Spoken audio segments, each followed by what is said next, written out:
So we've just about got to the end of our 4 weeks in Madeira, and we kind of have a fourth edition. And how did we get to be in Madeira, Emily? I remember when the publisher first said, would we like to do a fourth edition? And I just thought, oh yeah, that'd be great. And then, oh no, I can't possibly do it. I can't do it on my own. I'll only do it if Emily does it. And I thought you'd say no. And instead you said? Well, I was realising, as I was thinking about how do I feel about doing another edition of this book, that there was a lot of dread in me at the idea, partly because the third edition was so profound a task in terms of restructuring, turning 27 chapters into 18, for example, and moving self-right to the end and all kinds of other things that we did. And you did nearly all that. Yeah, and it took literally years, and I just don't have years to spend on a book at this point. So then I realised I was imagining various scenarios, one of which was I say I'll do it, and then the deadline creeps closer and I'm not doing it, and I'm feeling guilty about it, and it's all horrible. Or I care about the deadline, so I make it happen, but I basically do that not by managing to cut out other kinds of work, but basically just by eating into my... wrecking the rest of your life. Yeah. So I started to wonder whether it might be possible to do such a book without making either of those things happen, and that seemed to amount to kind of giving the book the space and time it actually needs to happen. And so you made this ultimatum. Either, what was it, how did you put it? Well, I'd also been sort of increasingly hating the British winters, and so yeah, I just realised, okay, my deal is I'll do it if we can go somewhere nice, warmer than England, with a pool, and just do it. And it turned into a month. I'm not quite sure where a month came from. But well, that was tricky, wasn't it? I mean, how do you estimate how long it's going to take you to do a job like this, which is different every time? The fourth edition's different from every other edition. Well, we had to make a lot of guesswork.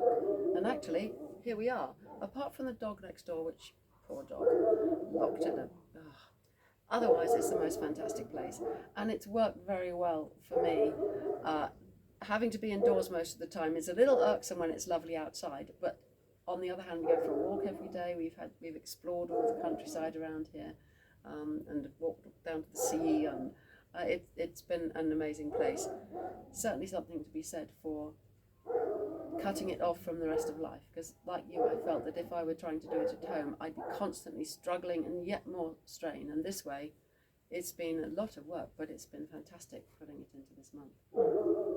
Yeah, and as you say, it's a good advertisement for why writing retreats work, that you can just protect the time because you're in a different place much more readily. I think back to why I was thinking, why would we do it, and why wouldn't we do it?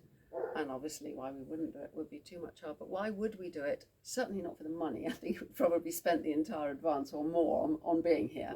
So that's not the motivation. It's more, it's worthwhile? I hope it's worthwhile. I hope the readers and people who use it will think it's worthwhile. That's what motivated me to do it.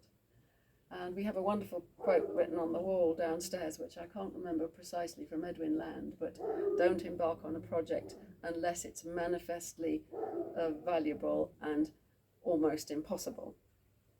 Something like that. And I felt, yes, it's important, manifestly important, I think.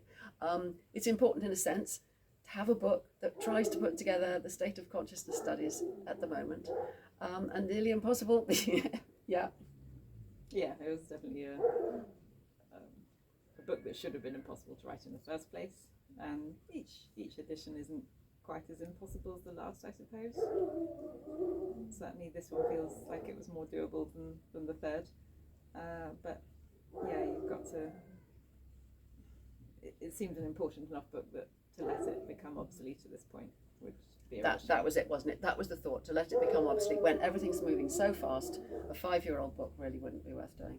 So thank you for bringing us here, Emily.